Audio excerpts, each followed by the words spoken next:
So we are standing on the Gettysburg battlefield. We are at the intersection of the Emmitsburg Road, standing with the Sherfy Peach Orchard standing behind me. We are going to talk about a gentleman by the name of Charles H. Martin, originally born in Maine.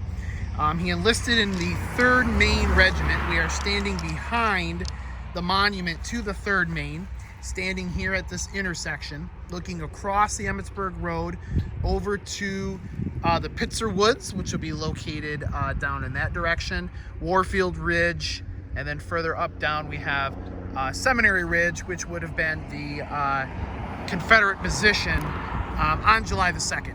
So the 3rd Maine had a very interesting mission early in the morning. They were sent into the Pitzer Woods along with companies of the Berdan sharpshooters to be kind of a forward position. And eventually, once they arrived there, they were engaged with Confederate soldiers in the woods. And again, those woods would be located out there in the distance. That engagement in the morning of July 2nd signaled to the Union officers that there was issues going on. The Union soldiers, the Union officers did not know what the Confederate plans were.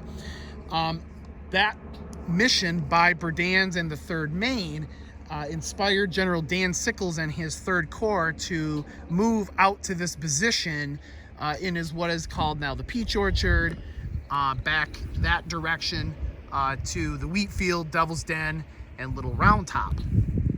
So the 3rd Maine would then fall back to this position just on the east side of the Emmitsburg Road. Charles Martin would be captured while fighting with the 3rd Maine as part of the 3rd Corps.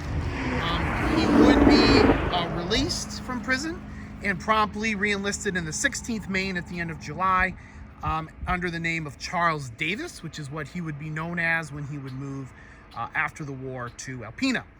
Little side note about Alpena history is that there were so many Maine residents that ended up in Alpena in the 1870s, 80s, and 90s that originally State Avenue in Alpena was called Maine Street, M-A-I-N-E, due to all of the Maine residents who lived there. Charles Davis died in 1907, and he is buried in Evergreen Cemetery in Alpena. So as we rotate around, you can kind of see the monument here to the 3rd Maine, which is what Charles Martin, later Charles Davis, fought in. And this regiment fought here, both here and across the road over in Pitzer Woods.